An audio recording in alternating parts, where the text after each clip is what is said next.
Hello, my reading friends, and welcome to Storytime.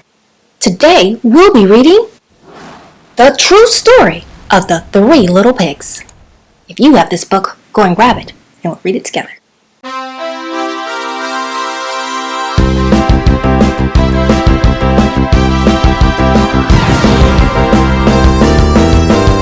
Reading Rocket.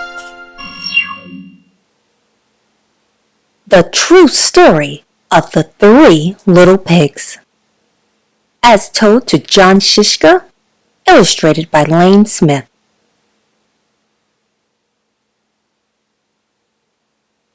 Everybody knows the story of the Three Little Pigs, or at least they think they do.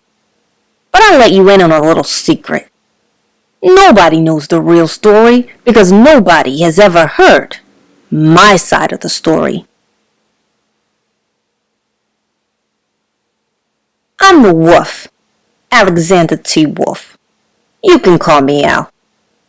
I don't know how this whole big bad wolf thing got started, but it's all wrong. Maybe it's because of our diet.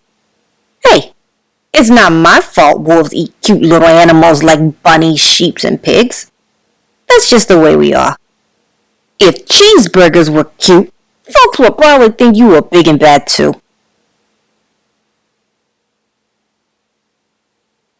But like I was saying, the whole big bad wolf thing is all wrong. The real story is about a sneeze and a cup of sugar. This is the real story. Way back in once upon a time, I was making a birthday cake for my dear old granny. I had a terrible sneezing cold.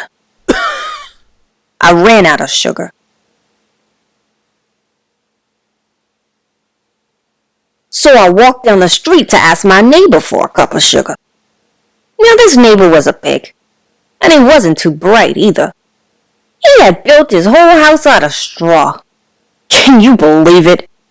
I mean, who in his right mind would build a house out of straw?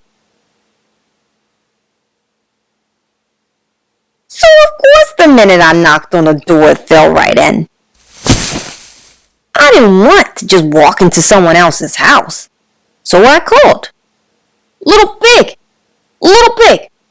Are you in? No answer. I was just about to go home without the cup of sugar for my dear old granny's birthday cake. That's when my nose started to itch. I felt the sneeze coming on.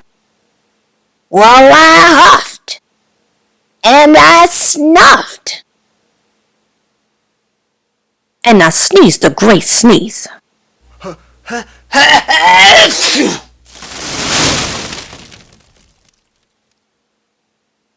And you know what? That whole darn straw house fell down.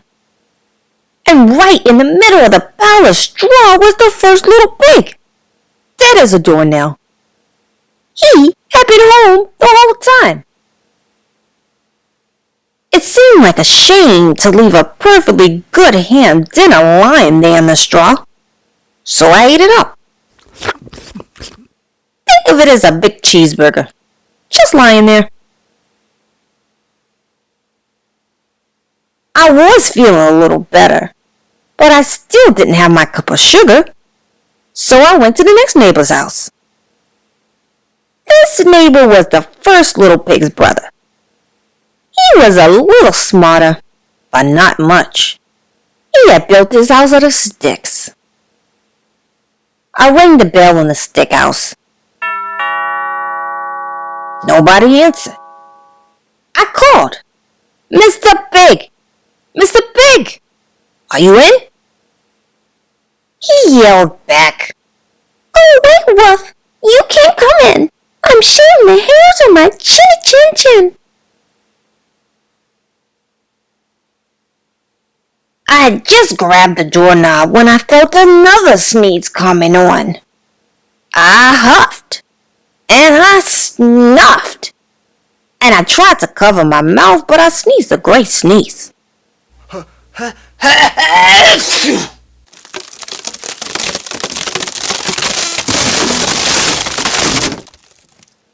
And you're not going to believe it, but this guy's house fell down just like his brother's.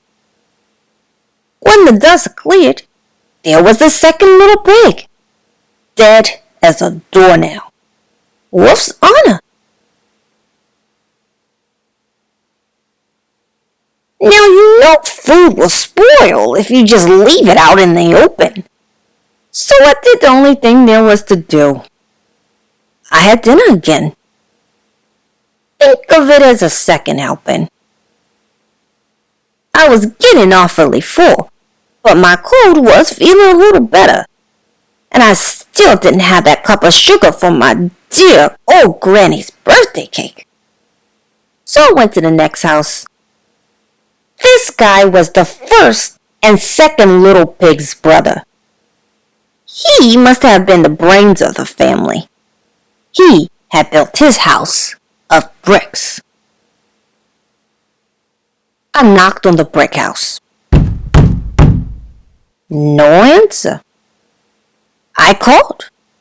Mr. Pig, Mr. Pig, are you in? And do you know what that rude little porker answered? Get out of here, Wolf. Don't bother me again. Talk about impolite. He probably had a whole sack full of sugar.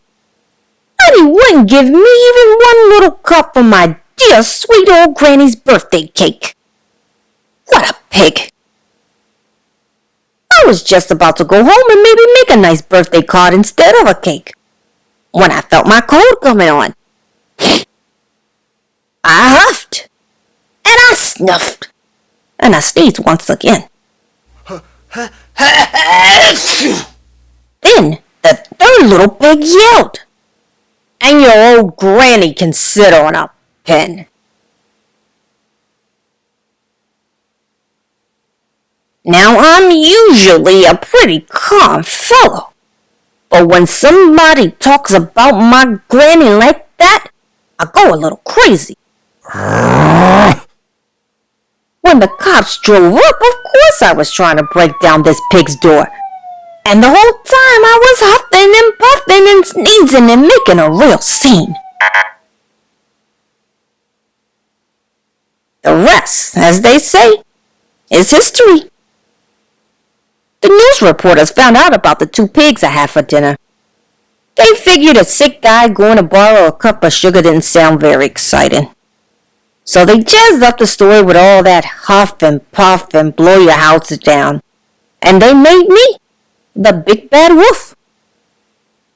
That's it. The real story. I was framed. But maybe you could loan me a cup of sugar.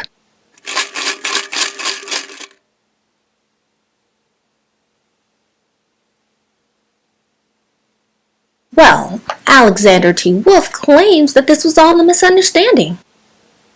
There's always two sides to a story. Who do you believe? Thanks so much for reading with me today. I'll see you at our next story.